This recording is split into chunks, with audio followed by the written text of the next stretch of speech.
Greatness flying no bounds. Podcast kings, we pound for pound. UFC thrills, stills nights get loud. Big EQB, that's how we get down.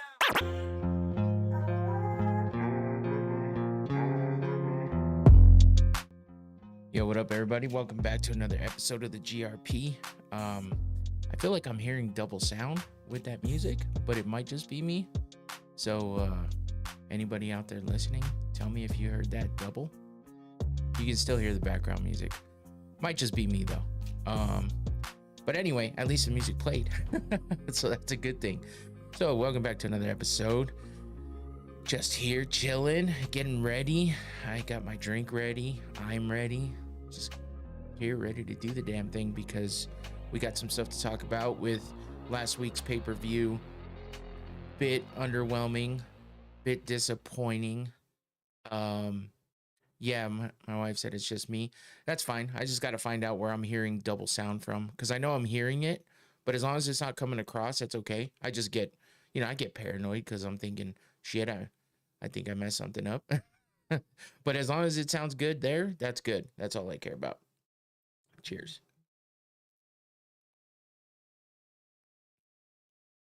Okay. So anyway, back to it. And yeah, a bit disappointing for that pay-per-view.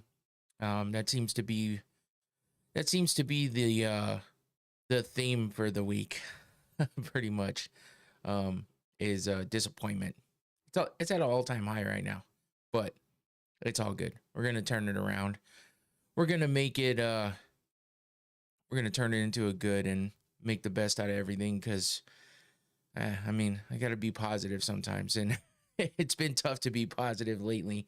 But I just gotta. I gotta force myself. I gotta force myself to do a lot of things and get motivated for stuff and not dwell on things. That's a lot of what I have to work on a lot because, even like with personal things, but with work stuff too, I get down on myself and I'm just like, if this feels like it's like the worst ever. And then, everything's just, overblown in my brain. And so then I overreact and stuff and things get stupid. So I got to take a step back sometimes and just be like, okay, let's go.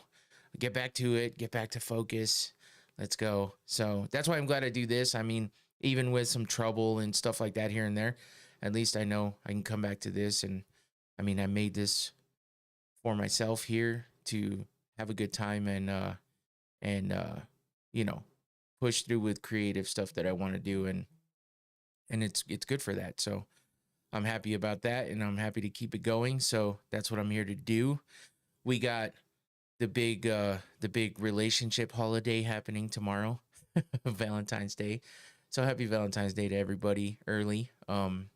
Especially my wife. My poor wife is not feeling well. She's been not feeling well for the past couple days. Today seems like the worst. So, yeah, I hope she feels better. So, that always sucks. And like, what was it? I think she was saying like 5 years ago or whatever, 2020, when COVID hit real hard, initially, I was like on my deathbed. I think I got it before anybody knew what the hell it was. Or else I just got a really bad flu. Either way, who gives a shit? Whatever I had, I was dying. She ordered me food and I was sitting there like with my eyes closed, eating my food, and I don't even remember eating it. It was bad. But luckily, I don't think she's that far because I think she's better off than that. Hopefully, way better off than that. You never know what somebody's feeling or what they tell you they're feeling. So I hope she's not feeling that bad. But yeah, so like Valentine's Day's fucking stupid for the reason that, that bad shit just seems to happen around Valentine's Day lately. Like a few years ago, there was some chemical spill on the freeway right near my house. And I was coming from out of town, which coincidentally I was out of town this week too. Luckily not here or not today, but yesterday I got home right before the podcast and I was like stressing, but yeah, so there was like a chemical spill here and I was getting home on Valentine's Day and I was supposed to get home earlier. I got held up and then I was in my vehicle longer than it took me to drive from where I came from, just to wait. I mean, pretty much, or almost as long, whatever. But that was horrible. Um, so I'm just, yeah, just like what's happening with this day? Like stuff happens around this day, and it's horrible. Uh, getting sick, um, stupid, getting held up and shit like that. So anyway, hopefully that changes in the near future over the next few years, and no more bad shit happens because that was enough. And then being sick around this time sucks too. But I guess it's kind of that season. So anyway, hopefully my wife feels better. Happy Valentine's Day, everybody out there that gives a shit about this holiday. I know single people might not care so much, or newly single people, or just some people just don't give a shit about the holiday. Infinity says Hallmark holiday. I get it. But you know what? If there's a day that you celebrate each other a little extra, because yeah, I know you get all these people. I love my wife. I love my husband every single day. I don't need an extra day to show it. Shut the fuck up. Like, don't be so goddamn petty. It's fine. It's an extra day just to show some love. Who gives a shit? You know, you don't have to make it this whole, life or death thing. But, somewhere in the middle is good. Celebrate it a little bit if you're happy at the moment. Hate it, maybe not so publicly if you don't. Misery loves company, though, so people want to bring you down with that too. I could give a shit less regardless, either way. I mean, I try to make it special for my wife because, she does a lot and I love her, and it's a day about love. That's the only way I look at it. So fuck it. I just show some extra love. Because I fail on that sometimes. So if there's an extra day to make up for it a little bit, I'm okay with that. So I'll do it. And it's all good. But either way, it's a fun day for some, not so much for others. However you take it, whatever. Happy Valentine's Day to you early. And if not, good luck. It's going to be everywhere. So the other thing that happened this past week was the Super Bowl on this past Sunday, or the big game, whatever the fuck. It's called the goddamn Super Bowl, so I'm gonna say Super Bowl. Everybody can shut the fuck up. Um, um, yeah, I mean the Super Bowl was kind of a disappointment too. Uh, hey, thanks, mom. But yeah, it was kind of a disappointment too. I mean, it was like, it was. I wouldn't say it was like a complete blowout, but it was. I guess it was. Until the end, and then they scored a little bit, so the end score didn't look that bad.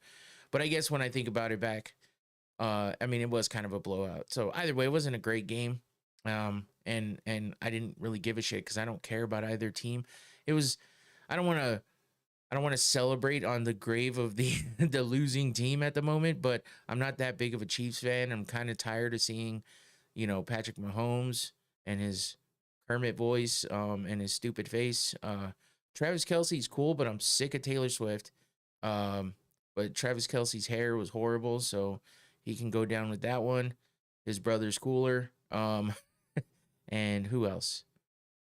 No one else. Those are the people. I'm just tired of them. And I think everybody's tired of it. The 3P would have been historic, but it didn't happen. So we'll see what happens in the future for them. So congrats to the Eagles. Never been a favorite team of mine. Never been a team I really like. Saquon Barkley did well for me in fantasy this year, though. So I'm happy about that one. Hurts is dope. And they got some good players on that team, and they showed it. So good for them. They didn't blow it like the Falcons did when they played the Patriots, unfortunately. I hate saying that because my daughter Trent is a Falcons fan. I hate bringing up those hard memories. And they're from Atlanta, so I'm a Braves fan, and yeah, it sucks to see an Atlanta team go down like that. But and they haven't been back, so they couldn't redeem themselves. Maybe in the near future, but for now, the Eagles are the Super Bowl champs, and we wait till next year for football. So football's over and done with, and that's it. The halftime show, of course, hot topic. It's kind of dying down finally, but Kendrick Lamar's everywhere. People are sick of him too, and that's fine. I enjoyed it. I didn't care about anything extra. Sometimes you just gotta block out all the bullshit and just watch it. If it was Taylor Swift, I wouldn't have enjoyed it because I'm just tired of seeing her. I don't enjoy her music very much and everything else. She just I've always been like, whatever. She is who she is, and I feel how I feel. So sorry if you're a fan. I am definitely not. So if it would have been somebody like that, wouldn't have enjoyed it. I might have watched it just to see how it went down. She's obviously a star for a reason. She has talent, so I give her props for that, just like I do with fighters I don't like much. But I can't get down with that stuff. So um but Kendrick did well. I mean, I see nothing but hate out there. The majority of it, everyone talking about how much they hated it and stupid and blah blah blah. It was boring and all this other shit. In comparison to some other shows in the past, of course, it wasn't the best one out there. It was mid-range at best, probably, but I enjoyed it in the moment. So who gives a shit? For the rest of that, I don't care. But you can't escape it. It's all over the place, all over social media and everything like that.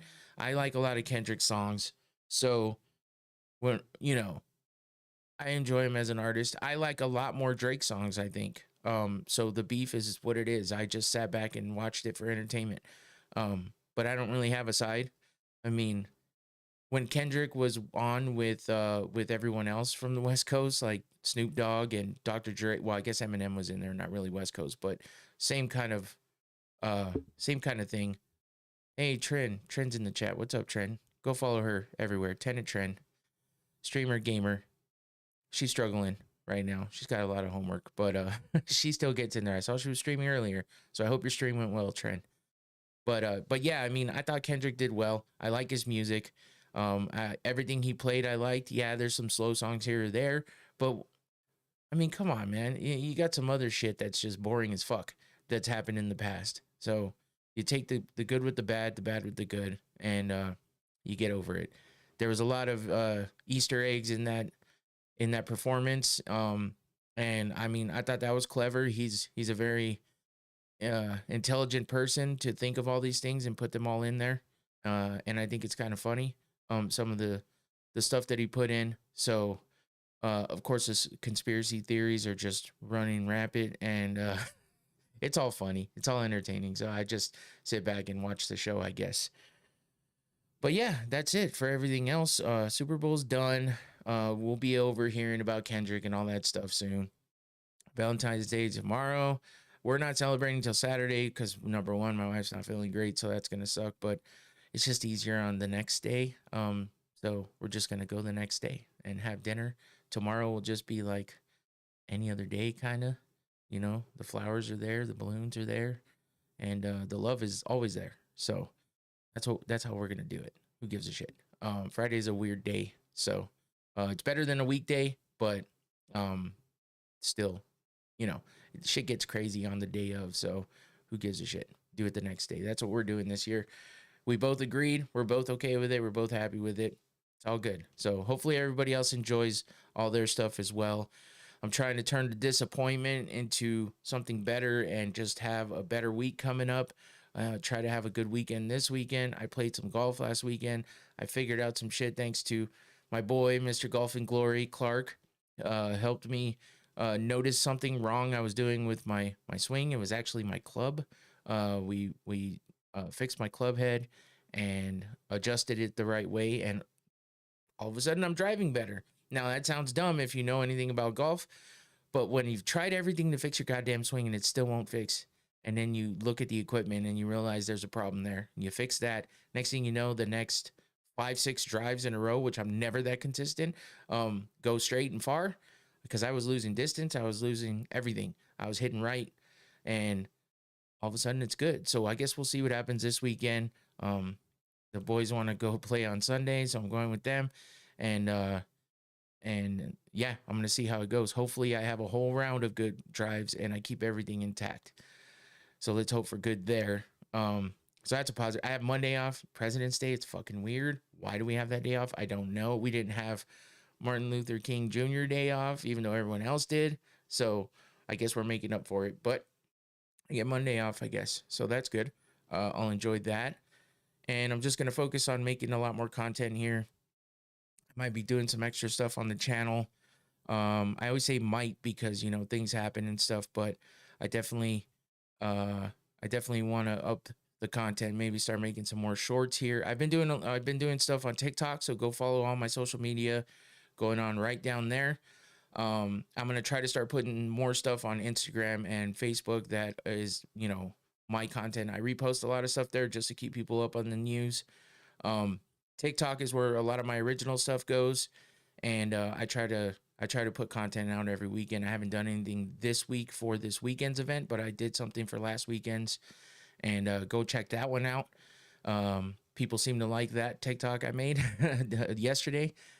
So go check it out and see what I'm talking about.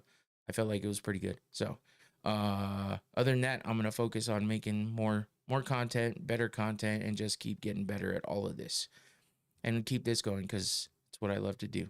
So thanks to everybody for the support and the continued support.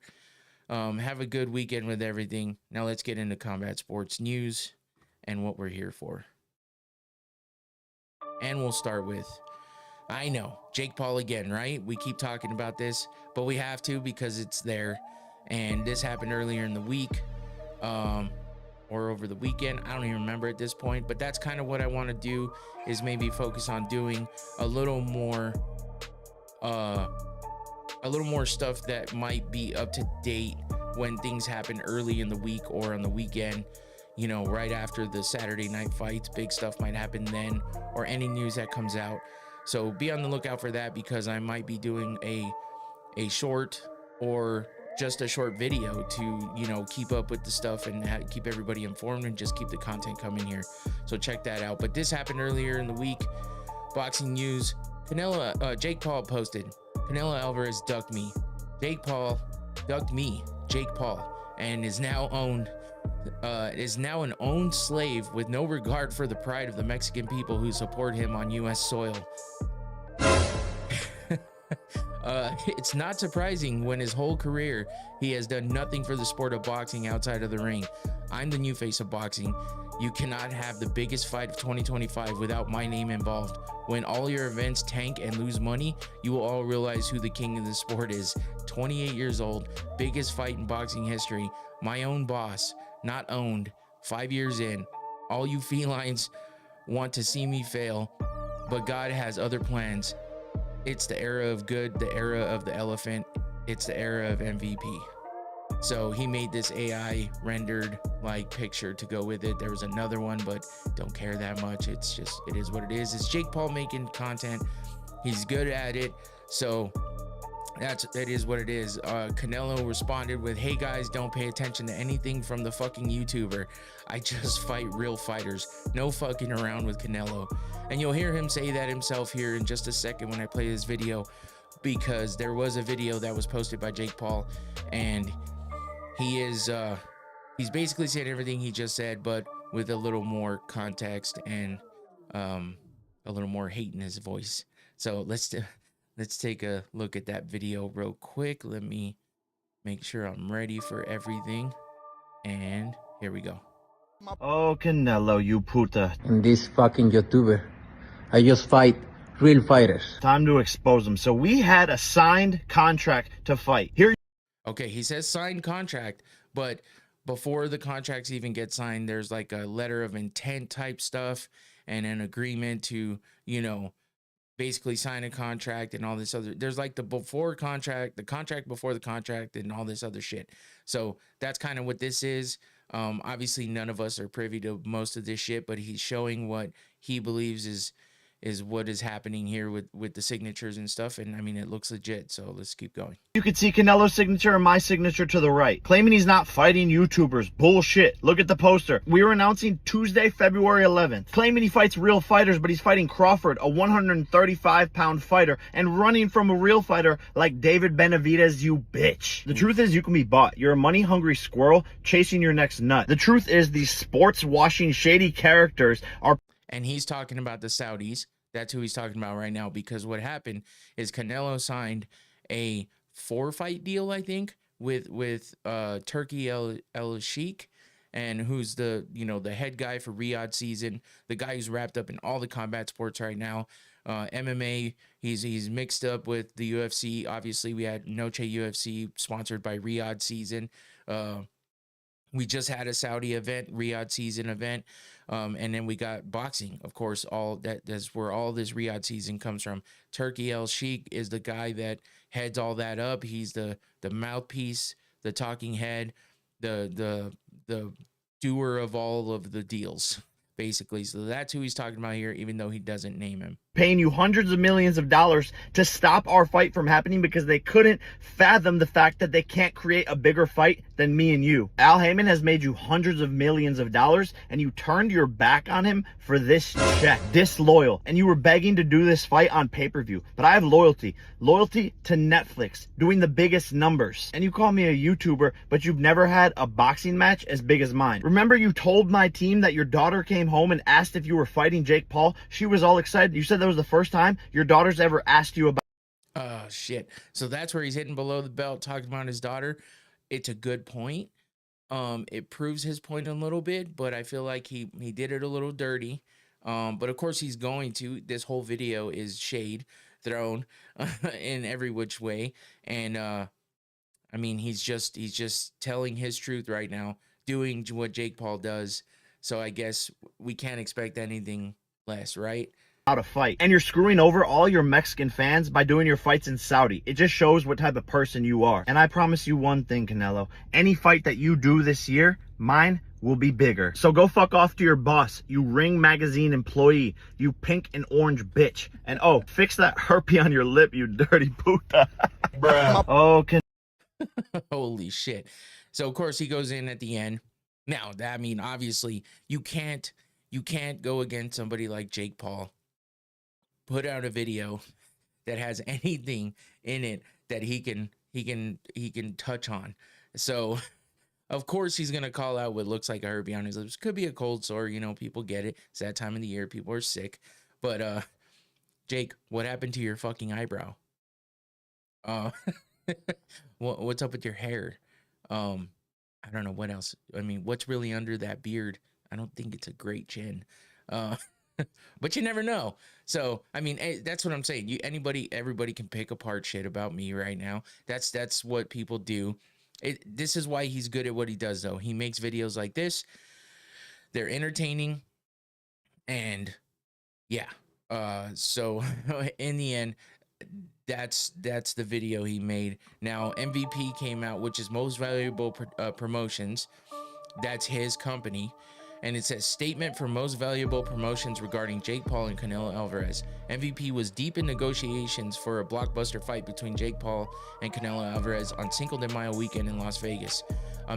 Again, Las Vegas, not Mexico, bro. Your fucking fight that you're talking shit about not happening now wasn't gonna happen in Mexico, and you're talking all this shit about how he's taking away the fights for the Mexican people by going to Saudi. Now I get it. It's a lot easier to travel to Las Vegas for anybody that lives in Mexico than it is to go to Saudi, but it's also that much easier for people to in the US to. So I mean, he's just making something out of the smallest thing.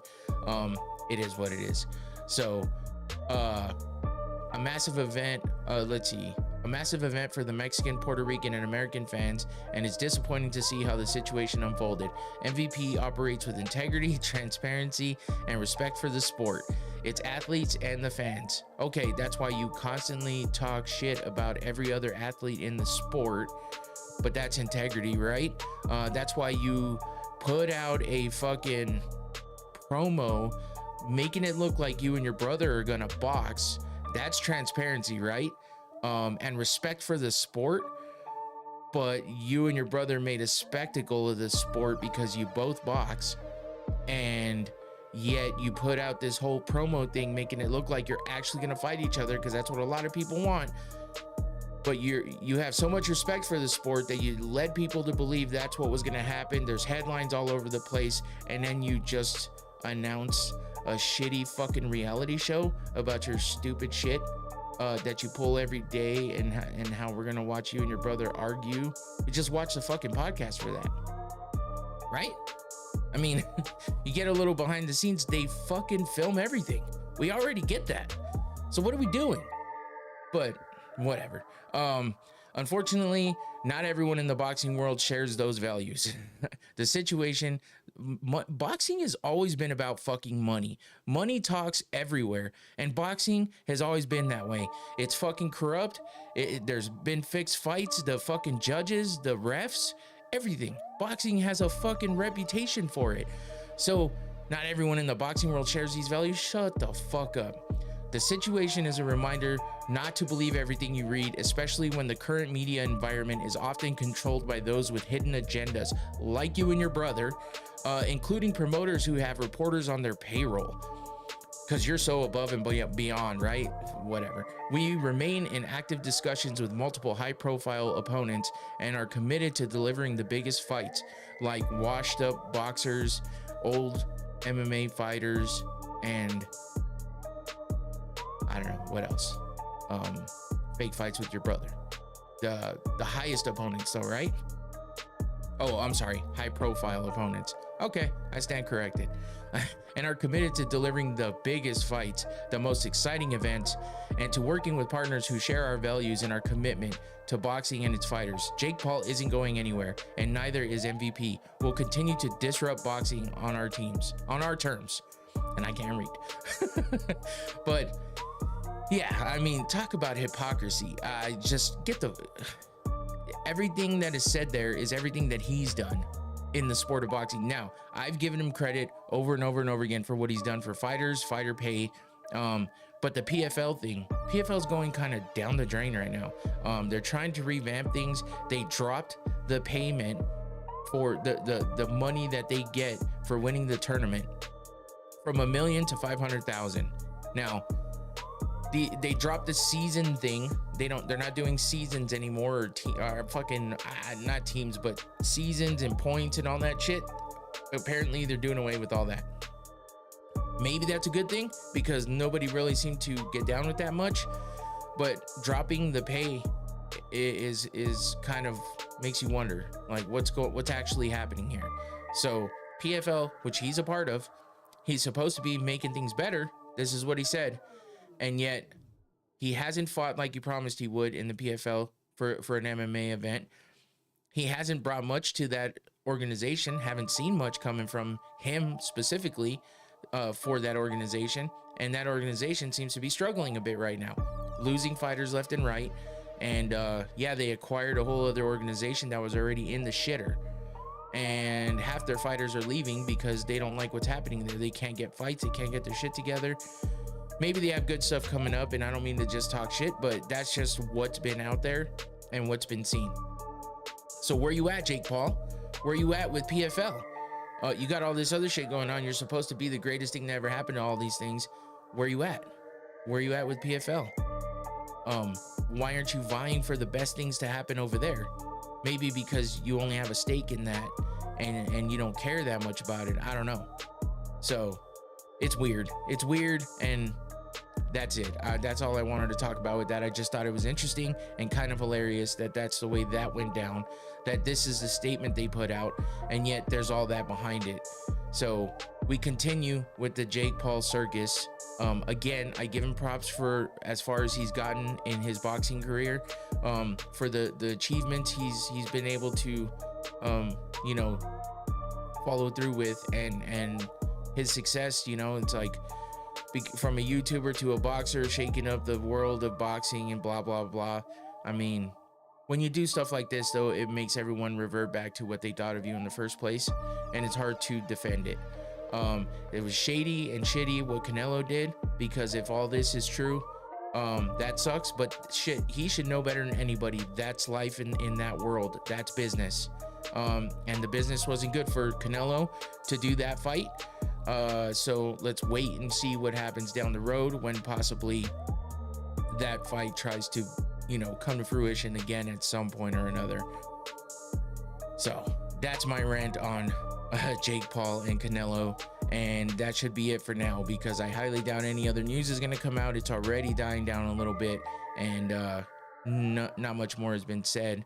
So we'll move on and do some recap of UFC 312, the pay-per-view from this past weekend. Dricus du Plessis versus Sean Strickland, the rematch.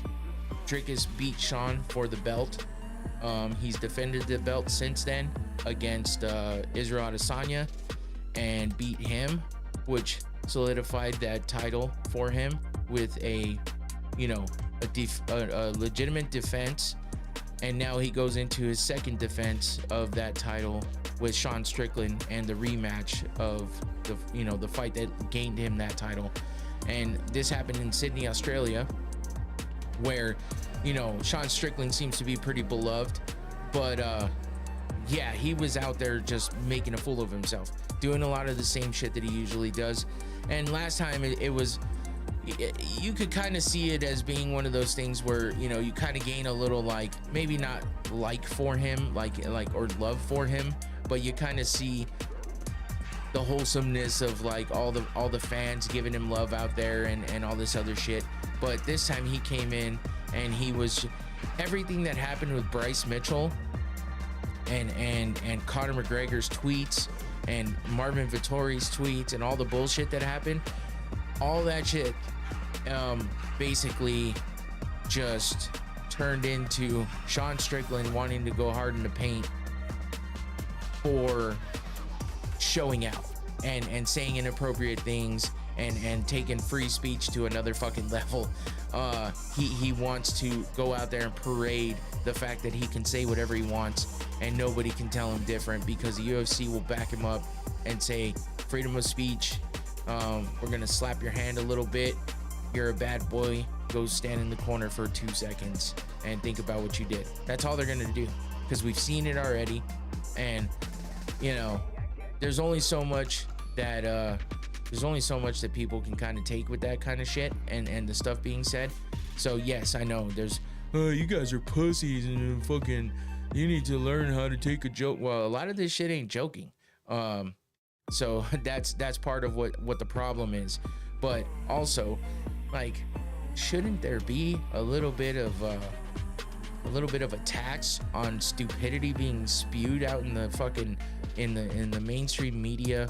But the media does it themselves too, so I guess I can't really. No, there's no winning here. Everyone, it's just when someone goes out and blatantly does it like Sean Strickland does. Yes, that's kind of who he is. That's kind of what he does. But he seemed to ramp it up a little bit on this one, maybe to make up for his issues with the fight that he was about to be in, because he didn't go in 100%. So I'll give him that. But it's almost like he knew he was going to lose, so he wanted to make a statement before he lost. So it's kind of weird. So if you didn't guess by now, and if you didn't know by now, he lost to Dricus. So Dricus becomes, defends his title for the second time and solidifies winning. Hey, Combat Sports Today, what's going on? Welcome back. Appreciate you joining in. But yeah, Sean didn't show up. So regardless of what any reasons for that, he says he has no excuses, but he told us everything that was going on with him. We'll get to that when we get to talking about that fight. But we also had the second title fight, Weili Zhang versus Tatiana Suarez, and boy was that disappointing. It was just disappointing because I thought Tatiana was the one to be able to do something like Rose Namajunas did to Weili, and just because of her dominance in the wrestling and her dominance in her previous fights. But there's so much time in between the time she fights because of all of her injuries and whatnot. I guess it's tough to keep capitalizing on that. So yeah, it didn't go her way. And there was no news when it came to this card. So that's unfortunate for anybody who doesn't enjoy watching the fighters that are the title holders at the moment. But for now, they continue to be the champs. So let's get into the undercard a little bit. And the first fight of the night was pretty fun. I mean, if you blinked, you missed it. But it was 19 seconds into the first round. You had Quinlan Selkilde got a nasty TKO over Jubilee. And I mean, he knocked him stupid. Homeboy was still trying to wrestle, as you can see in that bottom picture, as Selkilde was walking away. I mean, he didn't knock him out cold, and he wasn't stiff, but he definitely put his lights out for a quick second, and that was over in 19 seconds. So that was a hell of a way to start that fight. We had Jonathan McAuliffe versus Kevin Gisette in the next fight, which started a whole bet against Indian MMA always. Hey, that's a good tip. That fight started 5 decisions in a row. So if you watch fights a lot and you realize that the fights that are decision wins tend to make it a long night. But there, just because it's a decision win doesn't mean it wasn't an exciting fight, like one of the fights we'll get to in a minute. But McAuliffe versus Gisette, I mean, I don't know.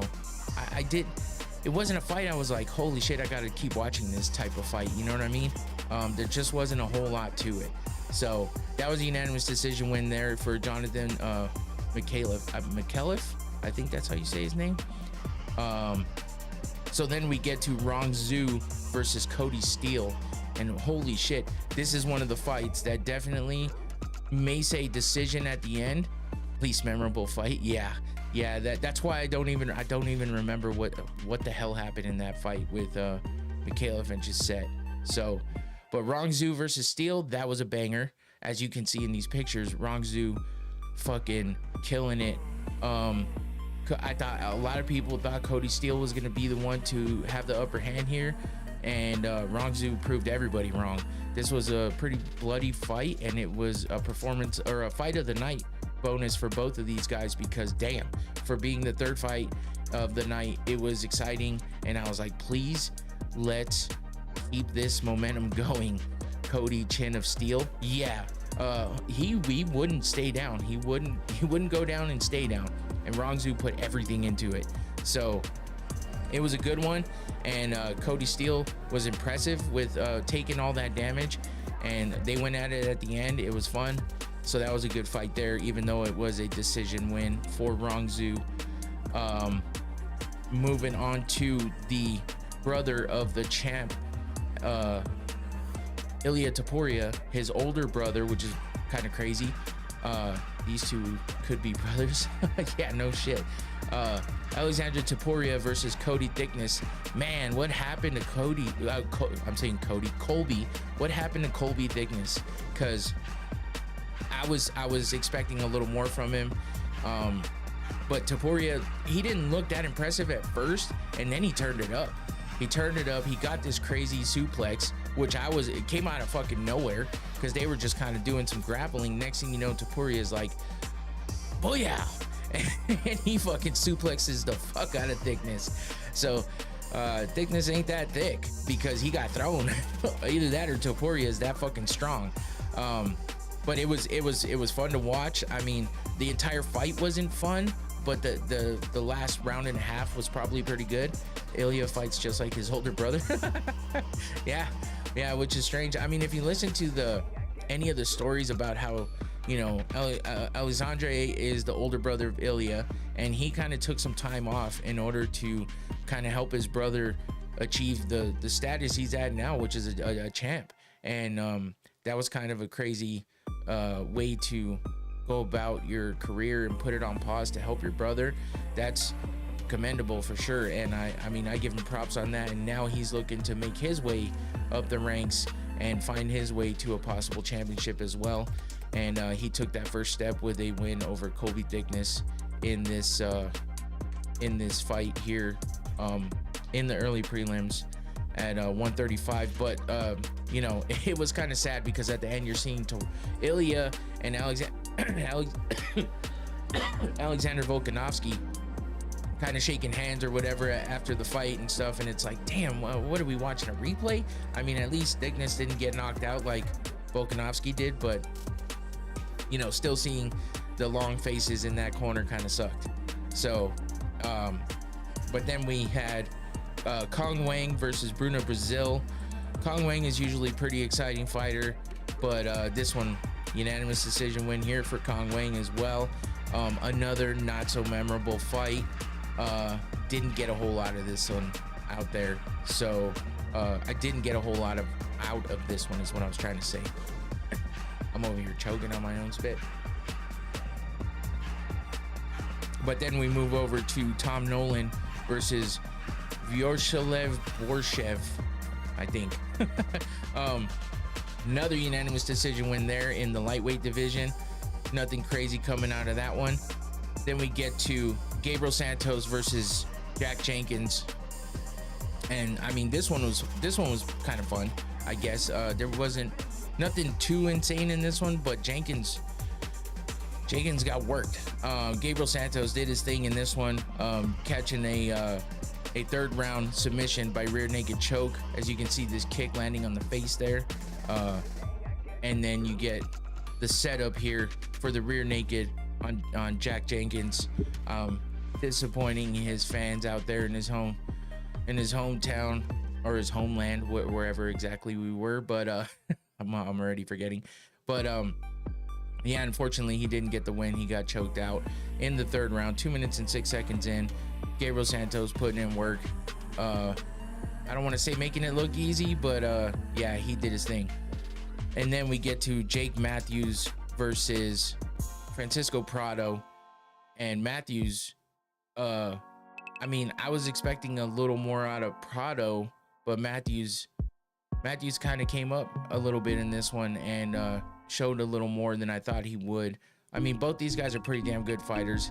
In you know, overall 21-7 now for Matthews with this win over Prado. Prado's down to 12-3. This was in the welterweight division, but Matthews, as you can see, catching some body shots there and throwing some hooks. And then I thought this picture was pretty dope with the punch there. You can see the sweat and the spit flying. Pretty dope pick there. Matthews gets the unanimous decision win. So we got one little break, one fight with a break from the decisions, and we went into another decision. And then we get to, even weirder, a fucking draw between Jimmy Crute. Yeah, no easy fights for sure. It's the UFC, man. That's what it's about. And you know, watching these guys do what they do, you know, even the worst fights, it's still tough. You can sit here and complain about how shitty a fight was, but these guys went to war in there, according to themselves, when they're in there struggling to breathe, struggling to keep the energy going, struggling to put a show on, or else struggling to just do what they wanted to do up here and not being able to have it happen physically.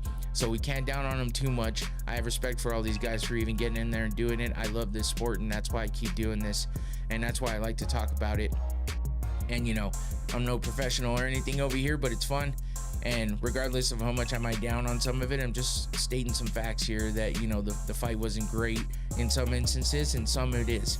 But there's definitely no easy fights, as Combat Sports Today said. They know what's up. And yeah, it's hard to get in there and you know, follow through with the game plan. So that's something I try to remind myself all the time, because the struggles I have doing this podcast sometimes with production and audio and video and lighting and everything else, having to have my brain work correctly and being able to say everything I need to say. Some people may not take that as seriously. I kind of do, because I like to put out as good of a product as I can, and you know, my brain isn't the best, so I try my best to make sure I remember as much as I can. I've done things like taking all kinds of notes and stuff, and I wind up getting lost in them. So I try just to keep it up here and remember. I like watching the fights, and I get wrapped up in them. So when fights are good, I remember things from them that I wouldn't expect to remember a couple days down the road, and here we are, and I'm doing it. So that's how I know this is something I like doing and is worth doing for myself. So live is always a challenge, Infinity said, and he found that out this weekend. He already knew, but you know what I mean. When he did somewhat of a watch party for Super Bowl, and yeah, there was some challenges there, but it's all growing pains, man, and things will get better as you go. You just got to learn from all of it and try to remember what happened. So I went off on a tangent there. Sorry. Let's get back to Jimmy Crute versus Rodolfo Bellato. Combat Sports Today might know what's up with what we're talking about as well. I don't know if they do their stuff live. I watched a little bit back at some of their content. So, yeah, I'm sure they still know the struggles of all of this. But Jimmy Crute versus Bellato winds up in a majority draw. Jimmy Crute looked better than I thought, better than he has in his past few fights, but still Bellato was out there giving him a hard time and making it a good fight. And as you can see, Bellato's a little bloodied up in the face there in that lower picture. And Crute put in some work, got some ground and pound here with this one. And in the end, it's a majority draw. So no loss on either side. Both these guys come out with, you know, nothing crazy on the record now. That's just got that extra little number at the end. So if Crute, that's the second one for him. So ended a majority draw there. And then we get to an upset for me. I was upset about this one, and that's because I like Justin Tafa a lot. And the only problem is if he doesn't finish you quickly, then he gets finished, or else it's a very slow and difficult fight for the rest of the time. 1 second.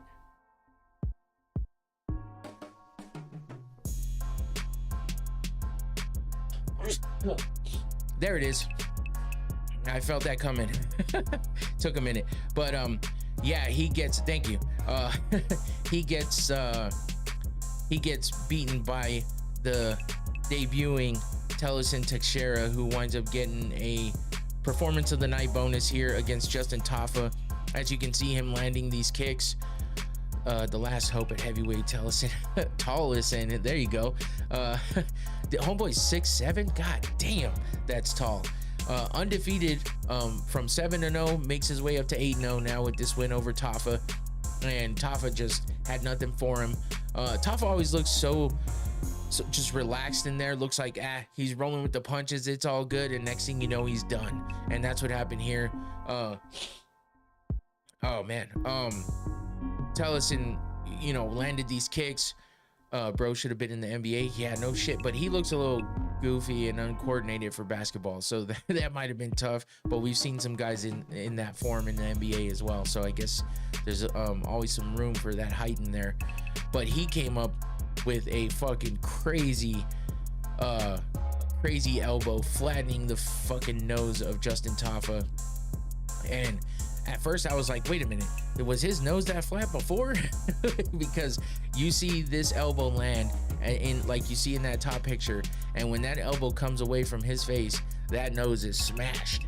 And like, he's got a wide face already, but with that nose being smashed like that, it was over and done. And Tafa went down, as you can see in that lower picture, and Tellison gets the win for his first fight in the UFC and a bonus. So hell of a night for Tellison Teixeira. Be looking forward to see what they give him next. And that brings us over to the co-main event with Tatiana Suarez versus Weili Zhang for the women's strawweight division title. And you know, like I said previously, Weili Zhang gets the win here, defends her title again. And everyone, including me, thought, I was actually hoping for Tatiana to get the win. You know, she overcame a lot in her life with beating cancer. She broke her neck at one point. She's had all kinds of knee injuries, back injuries. She is an injury-ridden person, and I mean, good for her for still being here after, you know, beating thyroid cancer and stuff like that. That's always tough. And a broken neck, like, fuck. But she is a tough woman, and she looked huge compared to Zhang, but Zhang is so ripped up and fucking just yoked. I don't know how else to explain it. But she is strong, she's tough, and she's talented. So for right now, still the only person to have Weili Zhang's number is Rose Namajunas, and Rose has since moved up a weight class, so I don't know that we'll see that fight again unless Weili moves up. But after this fight, that might be something that happens, because they're talking about a fight between her and Valentina Shevchenko to possibly see Zhang come up a weight class and try to be a champ. So we'll see how that goes. She's running out of opponents in her weight class. There's no one really that stands out in that weight class.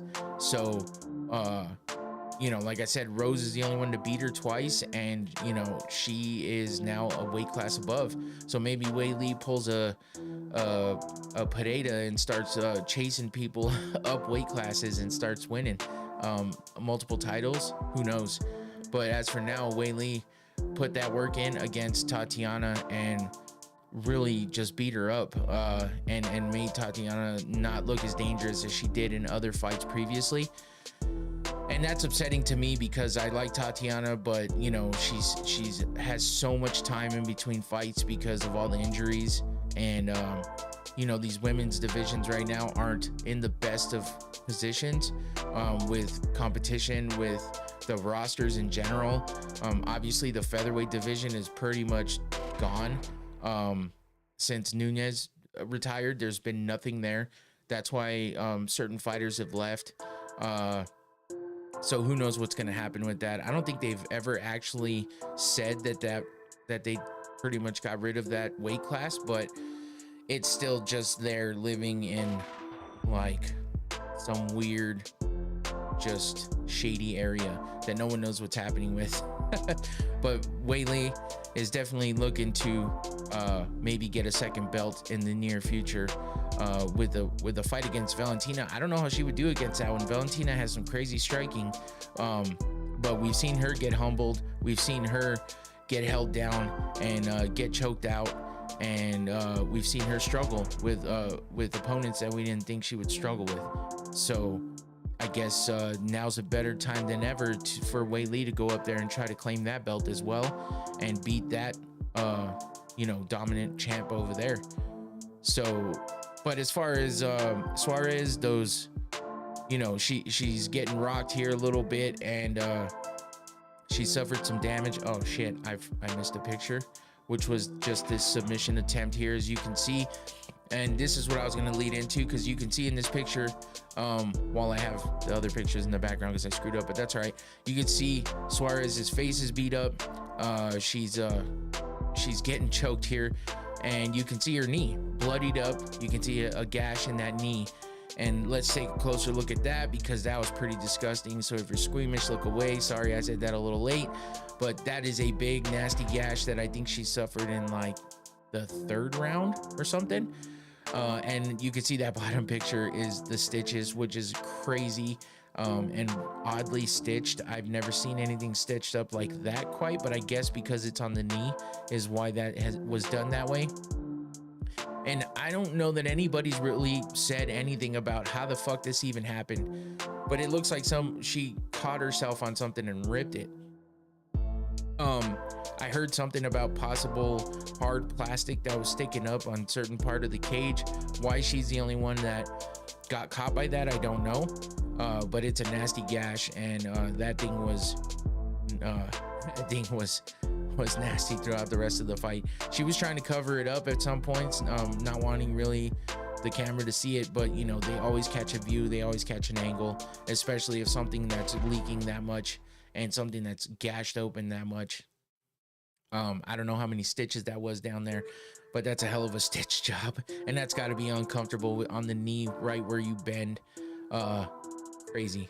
So unfortunately, the injuries continue for Suarez. This one shouldn't keep her out for too long. She needs some time to recover after some of the beating she took in that fight.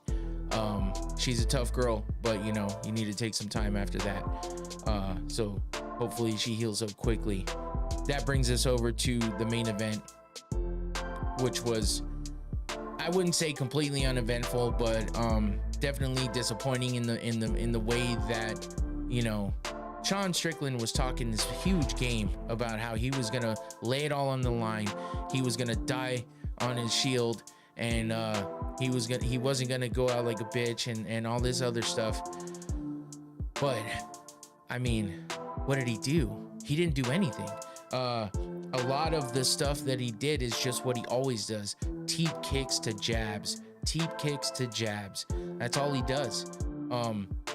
He was a champ at one point, but you know, he never defended, and And it's just one of those situations where it's like he gained the belt, he was on top for a second, and then he just lost his way.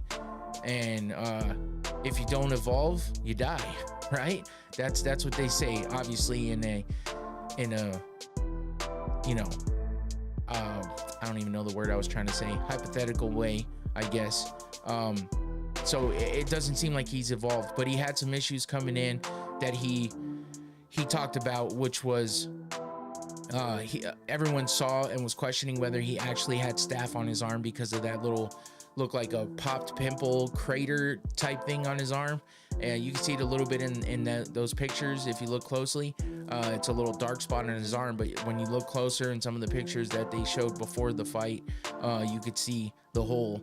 It was kind of nasty, but he had staph there. I don't know if he was on antibiotics or not, but that's got to take a toll on the body, right? Having staph, we've seen it before, and not everyone that's had staph loses. Like Merab was the last one that looked like he had staph on his leg, and he still wound up winning. Islam Makhachev looked like he had staph on his leg as well. Going into his last fight, he still won.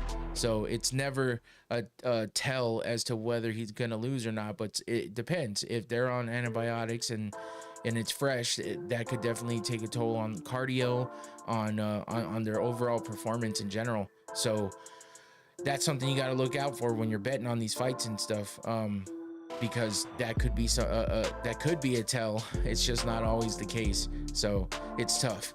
But DDP did his thing, you know, the kicks, the spinning shit, the spinning back fist.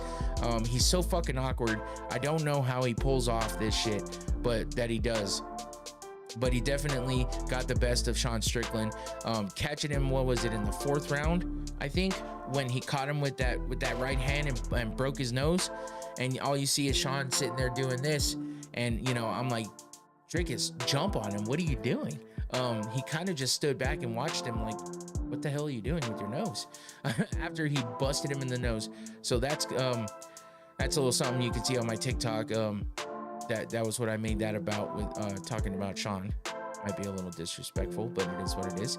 A lot of people seem to like it, but that's because Sean was talking this mad shit beforehand, about being a real man and being in there till he, you know, willing to die in there and all this other shit, and it looked like he just gave up. Now when you get your nose shattered, that's a whole different story. People act a different way, but it looked like he gave up a little bit before that even happened, which I don't think that would have happened to him had he been fully in the fight like he should have been.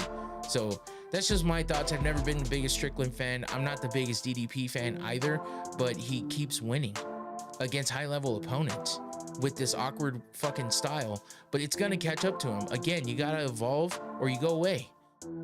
And he's evolved from the shit with his nose, and the cardio issues he was having before he fought Robert Whittaker, because everyone was like, if he comes in looking like he did in his last fight, Whittaker's gonna take him apart. But he got that surgery on his nose, seemed like his cardio got better. He worked on some things and ran through Robert Whittaker, unfortunately, because I love Robert Whittaker, Bobby Knuckles. But he did. That's what he did. And then he gets the title shot and he beats Sean. And fuck, he hasn't stopped. So then he beats Izzy, which, you know, everyone can say Izzy's on his way out.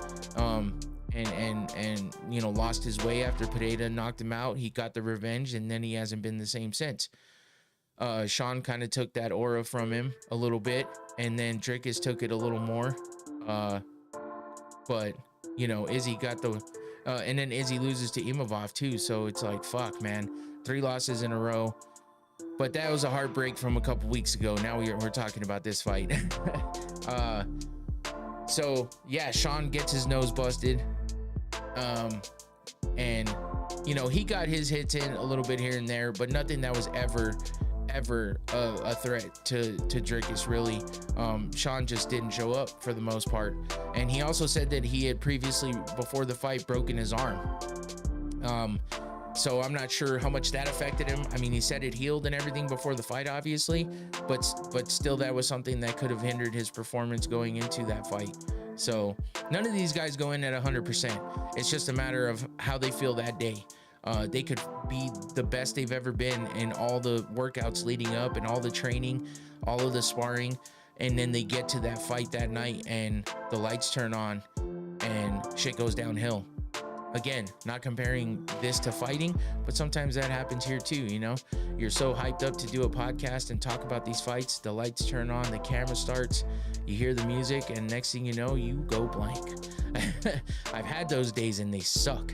So I can only imagine what that's like in a cage fighting another man who's there to put your lights out or choke you out, or just to end your night in their favor. So Sean didn't show up. That's what happened to his nose. It was a bloody mess, and his nose was fucked. So Dricus defends, keeps that belt, and we move on and see what happens next. Alex Pereira has some hate for Dricus, and they talked on social media after about the fact that Alex is saying let's do it at 205. Dricus looks like says he's down. So we'll see what comes of that, because Pereira has a fight coming up against Ankalaev next month. That's the next pay-per-view. So we'll have to see what he does against Ankalaev, who everyone thinks has a good chance of beating Alex because of the wrestling and grappling that he doesn't really do that often. So if he stands and bangs with Alex Pereira, he's going to have a long night, or a short one, but it's going to feel long after he wakes up because Pereira puts people's lights out, and we'll see what Ankalaev can do against him. But after that fight, do they match up Dricus? Do they have him go up a weight class? I'm not sure. I mean, I wouldn't hate to see it, but I'm not sure that Dricus is at that point right now, where he has nobody else. I mean, Imavov beat Adesanya, right? So does that mean, does that qualify him for a title fight? I don't know. Who else is there at the top, ready to take on Dricus that doesn't have a fight right now? I'm not sure. Have to go through all that. But for now, we'll wait and see. This is still fresh. It just happened less than a week ago, and Sean's recovering. Dricus is celebrating. Izzy got one foot out the door. Yeah, unfortunately, he's got a few fights left in him. I hope he gets some good redemption, gets that submission that he wants to have on his record with one of these next few fights coming up, and then walks out in a good way and not in a bad way like a lot of other legends in the past have done. But the Izzy's fight with Kelvin Gastelum got announced on this night, that they're getting put into the fight wing of the Hall of Fame for their fight that happened in Atlanta, Georgia, a few years back. It was a pretty dope fight, one of the best fights. Izzy got beat up, Kelvin got beat up. It was a crazy fight, and definitely a memorable one, and worthy of being in the Hall of Fame in the fight wing. So congrats to them on that one. And that's it for UFC 312. Kind of a disappointing card. I mean, I talked about it before, how I felt like the fight night from the week previously seemed like a better card. That one didn't deliver all that much in the way that we were hyping it, but still, I feel like it might have been a little better than 312. And, with all the decisions and all that. And then this week's fight coming up is pretty decent as well. So we'll see how that stacks up. So let's get into UFC Vegas 102, happening this Saturday in Las Vegas at the Apex Center. Good old fucking Apex fights. Jared Cannonier, the Killer Gorilla, versus Gregory Rodriguez, Robocop, is how I like to say it, because that is his nickname, and it's a good one. So Cannonier versus Rodriguez. Cannonier's 40 years old, and he looked okay in his last fight, but it's weird. If you look at these guys, you would think that Cannonier was the younger guy. Robocop looks like the older guy. Strange, but he's actually younger, so it's pretty weird. But we'll get to that fight here. That is your main event for UFC Vegas 102, happening at the Apex on Saturday. Let's look at the start time for that card. It is Prelims start at 2 p.m. Arizona time. If you go to UFC events and you have your location turned on, it'll tell you the time wherever you are located for when the prelims start and when the main card starts. So prelims for this start at 2 o'clock p.m. Arizona time. That's where I'm at. And 5 o'clock p.m. for the main card. So that's a quick, easy way to go check. I like to remind everybody of that because I get asked all the time when the fights start, and I'm like, it's pretty easy Google. But you know, I guess I do this, so I should know off the top of my head, but I don't always remember. It's a lot of events every week and they all happen all over the world. So sometimes it's hard to remember, but getting into the prelims, starting from the bottom, we got Julia Avila versus, Jacqueline Cavalcanti. That's your first fight of the night happening in the women's bantamweight division. We got Avila 9-3 versus Cavalcanti at 8-1. Avila is coming off of a loss to Miesha Tate back in December of 2023. So it's been a minute since she's fought. She's 3-2 in the UFC, 9-3 overall. And then you got Cavalcanti, who is coming off of a she's on a 3-fight win streak, all decisions though, so that's something to look at. She's got wins over Zara Fairn, Josane Nunez, and Nora Cornell. She's 3-0 in the UFC though, so there's something to look at there. Her last fight was in September of last year, so she's definitely fought a lot more recent than Avila. So if you're looking to bet there, I mean, Cavalcanti seems like the lock there, but who knows? Walter Walker, brother of Johnny Walker, fighting in the heavyweight division versus Dontel Mays. That's the next fight up. Dontel Mays 11-7, Walter Walker 12-1. Walker is coming off of win over Junior Taffa, Justin Taffa's brother. All the siblings be fighting each other. But he's 1-1 in the UFC. And you got Dontel Mays coming off of a loss to Shamil Gaziev, which is a tough opponent there.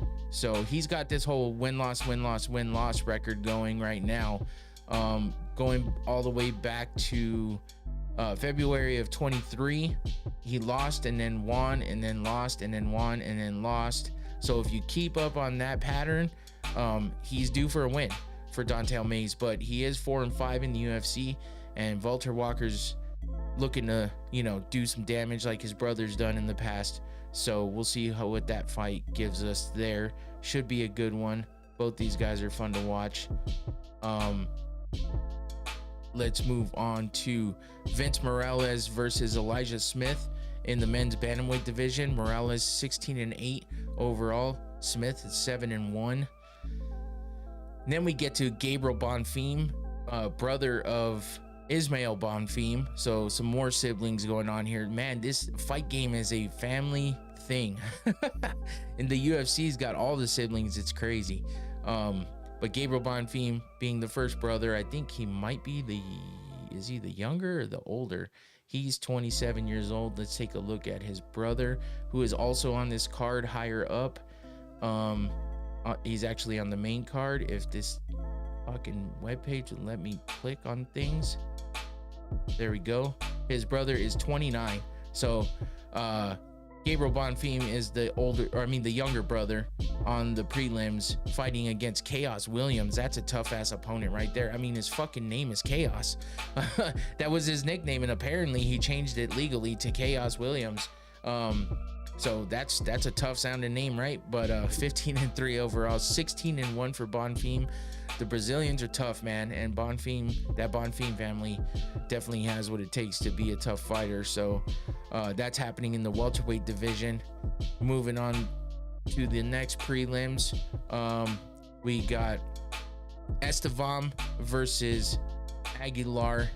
This fucking Tapology is killing me right now. In the prelims at 125, the men's flyweight division, Estevam versus Aguilar. Estevam is 12-0, undefeated fighter there. versus 11-2 Aguilar. These undefeated fighters have not had a good time lately. A lot of these undefeated records have been shattered. I mean, look at Char Bullet, got beat by MVP. Tatiana Suarez was undefeated in the UFC and got beat by Weili Zhang. And there's a bunch more that we could talk about. Undefeated records that have been, those O's had to go this year, and they definitely went. So Dricus du Plessis kept that O though. He's undefeated in the UFC still. So Estevan versus Aguilar is that next fight on the prelims, and then we get to Jared Gordon versus another sibling of a current UFC fighter. What's his name? Well, this is Masherbajan Ruziboyev. Nursultan Ruziboyev is his sibling, his brother, and he's been fighting in the UFC for a bit. So Ruziboyev, I think, is making his debut on this card. Yeah, he's making his debut here against Jared Gordon. That's a tough opponent to come in for your first fight in the UFC. So Gordon's looking to spoil that debut of Ruziboyev, but Gordon is 20-7, Ruziboyev's 20-4. So that should be a good fight there. And then we get to the main prelim of the night. It's Angela Hill versus Ketlin Souza. Angela Hill has this woman loses a lot of fights by decision and a lot of them by split decision, and there's a lot of times where the fight could have gone either way. I mean, split decision always means it could be it could have been a very close fight, but yeah, she loses a lot of those. Her record is 17-14. That's a salty ass record, but she's always fun to watch fight, and you just sometimes wonder, like, what is she doing? Like, why is she not turning it up right now? Why did she look good in the beginning of the fight and then looks like shit at the end? Like, what's fucking happening? And that's kind of where you're at with Angela Hill a lot of times. But she's 12-14 with a losing record in the UFC. It's a lot of fucking fights. It's a lot of losses. Her last loss coming to Tap the Ricci Baby Shark back in August of last year. That was a pretty definitive loss there, unfortunately for her.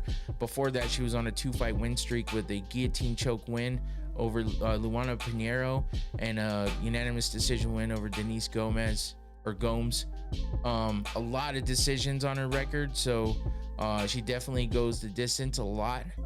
And you got Ketlin Souza, who is kind of a little bulldog, or I should say a little pit bull. What the fuck am I saying? That's what I meant. But she is 2-1 in the UFC. She's on a 2-fight win streak right now with a unanimous decision win over Marnik Mann and a rear naked choke win in the first round over Yasmin Uruguay back in September at that Noche UFC card. So that was a fun fight. She got a performance of the night bonus there. So she's looking to keep that up here against Angela Hill, but Angela Hill's definitely a step up in competition for her. Even though Angela loses a lot of fights, she always puts up a good fight. So this could be a fun fight to watch, leading us into the main card. And that brings us to the main card. So we start with Connor Matthews versus Jose Delgado. Delgado making his debut in the UFC here. He's 8-1 overall, 4-0 in KO TKOs, 4-0 by sub. He has 1 decision loss, hasn't won by decision. So obviously most of his fights don't go there. He's on technically a 5-fight win streak outside of the UFC. And Connor Matthews is 7-2 overall, 0-1 in the UFC. So his only 1 fight in the UFC and he lost it, but that he's 1-1 by KO TKO, 5-0 by sub, 1-1 by decision, coming off that loss to who did he lose to? Dennis Bazooka. So Bazooka's tough too though, so you can't really down on him much for that one. That's a tough fight to come in and debut on, but both these guys are coming from Dana White's Contender Series, and Delgado is looking to keep that 5-fight win streak going. And as you saw, neither one of them is lost by submission, so if this goes to the ground, they might have a pretty fun fight down there. But both of them have some KO TKO wins as well. Delgado's never been knocked out, but if it goes to decision, he hasn't won there yet. Only has 1 loss though. His last 5 fights that he's on that 5-fight win streak with have all been by TKO, except for one, which was a darts choke. So 4 out of his last 5 fights have been finished with strikes. So that's something to keep in mind there. And they're both undefeated by submission. So we'll see what that fight brings us to start off the main card. And that moves us into the next fight, which is Rodolfo Vieira versus Andre Petroski. And I mean, this could be a fun one here in the middleweight division. We got Vieira 10-2 overall, 5-2 in the UFC, 1-0 by KO TKO, 9-1 by sub, and 0-1 by decision. He's on a 2-fight win streak. Obviously doesn't go to decision very often, and seems like he gets a lot of his action on the ground. As far as his wins go, most of his fights happen to be on the ground because he's got 9 of his 12 wins, or 9 of his 12 fights have been won by submission, and 1 was lost by submission. So all of his fights have ended by submission except for 2. 1 was a KO for him, and 1 was a decision loss for him. So those are things I pay attention to when I'm looking to bet or looking to see who might have the upper hand here in these fights. You got Andre Petroski, 12-4 overall, 7-2 in the UFC, 4-3 by KO TKO, 4-0 by sub, and 4-0 by decision. He's on a 2-fight win streak as well. And man, that's a tough one right there, because he's won 4 by decision. So if it gets to decision, you might be thinking Petroski gets that win according to the stats. And then they both have wins by submission. No losses for Petroski there, even though Vieira has 1. He has 9 wins by submission. So if this goes to the ground, that could get interesting again. Petroski has the upper hand with KO TKO wins, but still has 3 losses by KO TKO as well. So this is this should be interesting. Vieira is shit, I lost my place here. Vieira has, what did I say, 2-fight win streak? He's actually on a 3-fight win streak, so I fucked that one up. I double checked these too, but that's all right. His last 3 fight, 8 ADC. I'm sorry, one of those was a grappling match against Derek Brunson, who's a former UFC fighter. So that was a grappling match that he won. That was the last time he was fighting in grappling. So yeah, he is on a 2-fight win streak in the UFC. Both of those were performance of the night bonuses for him. Both of those were finished by arm triangle choke. 1 in the first round, 1 in the second against Armin Petrosian and Cody Brundage. Pretty impressive wins there for Vieira by submission. And then he goes into ADC with fucking ADXC apparently, with a triangle choke win there as well. So his past 3 wins in any combat sports have been by a win by triangle choke, and he beat a former UFC fighter there too.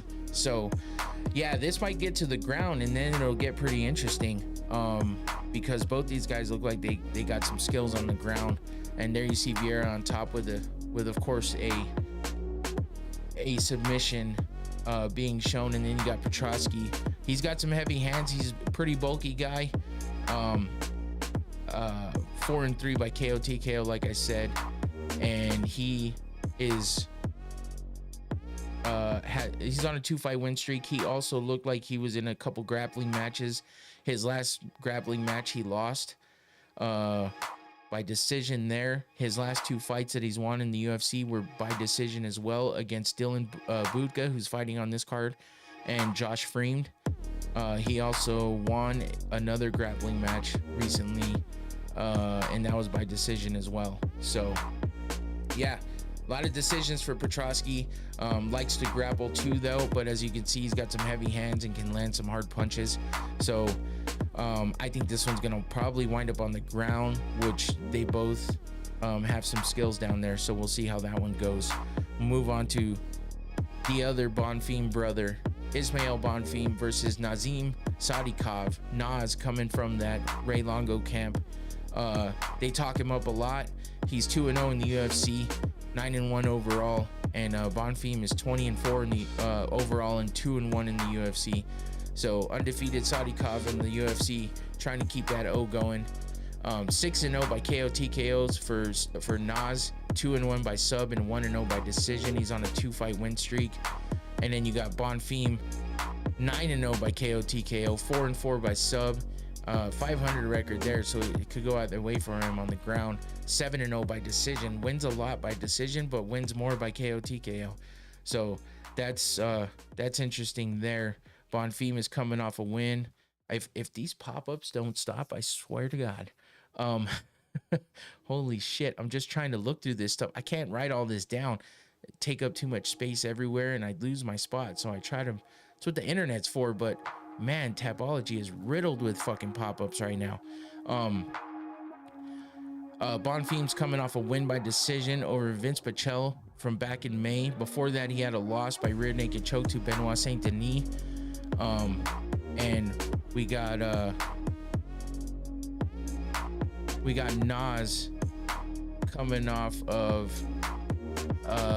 actually it was a majority decision draw to Slavakaz. But before that, he won 2 in a row to start his career in the UFC, with a win over Terrence McKinney by submission and a win over Evan Elder by doctor stoppage. So he's got a couple of fight of the nights bonuses there, including that draw with Slavakaz. So yeah, Nas comes to fight, and as you can see, so does Vieira. What am I saying? He's not fighting. Bonfim with that nasty fucking flying knee that he has there in that top picture. So this could be a fun and exciting fight. I'm definitely looking forward to this one on that main card. And that brings us over to another possibly good fight, Edmund Shabazian versus Dylan Budka. Shabazian 13-5 overall, 6-5 in the UFC. Not a great record there, but it's always fun to watch him fight for sure. 11-3 by KO TKO, 1-1 by sub, 1-1 by decision. He is coming off a loss, but Dylan Budka is 7-4 overall, 0-2 in the UFC, 1-1 by KO TKO, 2-1 by sub, and 4-2 by decision. He's on a 2-fight losing streak, obviously, because he's 0-2 in the UFC. Shabazian has the upper hand here with the KO TKO wins. He definitely has some good striking, and he's coming off a loss to GM3 though, Gerald Mearshart, with that arm triangle choke. It's tough to get out of those submissions when you're fighting GM3. So I mean, you can't down on Shabazian too much for that one. And before that, he had a TKO win over AJ Dobson in the first round back in March of last year. So he's kind of on a win-loss type pattern here for his record, but he's due for a win according to that. So I guess we'll see what we get out of Edmund for this fight. And then you have Dylan Budka. This website is killing me. Dylan Budka, 2-fight losing streak because he's 0-2 in the UFC with losses over losses to Andre Petroski and Cesar Almeida. Couple recognizable names there. And yeah, he lost to ground and pound to Cesar Almeida in April of last year, and in September of last year he lost to Andre Petroski by unanimous decision. So this could go either way here. I mean, Shabazian seems to have the upper hand in the striking. Budka is just kind of even all the way around. So we'll see what kind of a fight he brings to Edmund, and we'll see what the somewhat of a veteran fighter in Edmund Shabazian brings to this fight. Let's move on to the co-main event. Kelvin Kattar, you want to talk about a fun fighter to watch? Kelvin Kattar's that. Versus Yusuf Salal, also super talented. And this should be a fun co-main event. We got 23-8 overall for Kattar, 7-6 in the UFC, 10-1 by KO TKO, 3-1 by sub, and 10-6 by decision. So a lot of his stuff is winning by KO TKO or winning by decision. 10 wins in both of those both of those categories.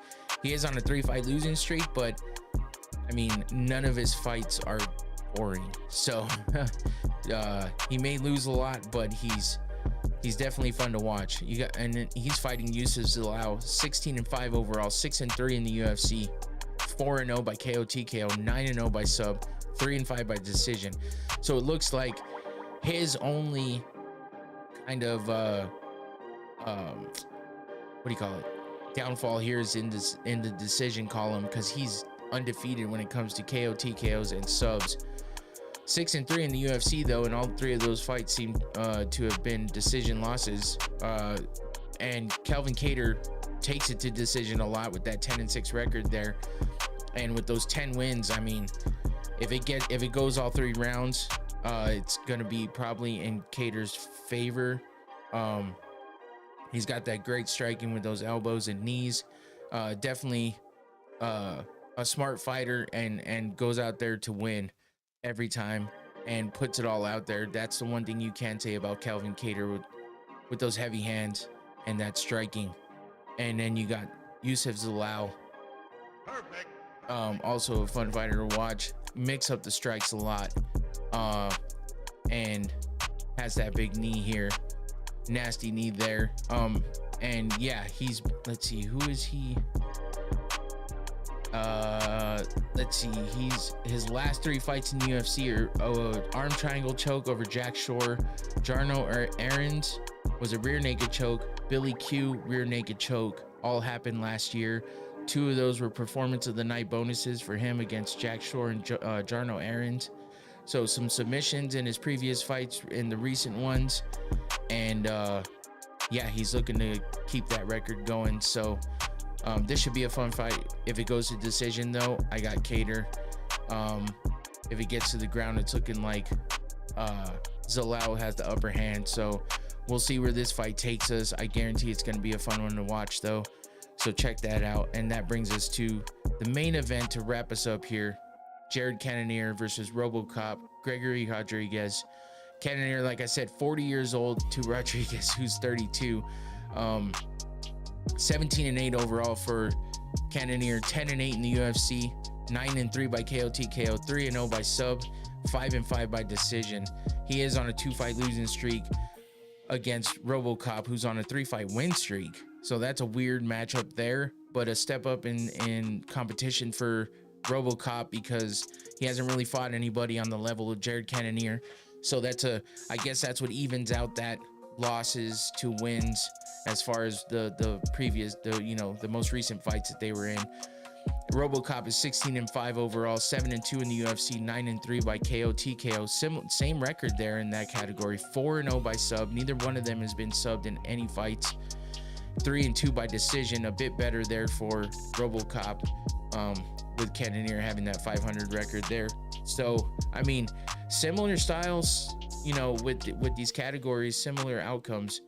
The only difference is, we got Cannonier on a 2-fight losing streak, and we got Robocop on a 3-fight win streak. So let's take a look at Jared Cannonier. As we know, he's got some heavy hands and some good striking. He can mix up the kicks and the punches. Jared Cannonier is coming off those 2 losses, losing to Kyle Borjalio by unanimous decision back in August of last year. That was a fight of the night there for them, and a loss to Nasruddin Imavov, who just beat Izzy by TKO there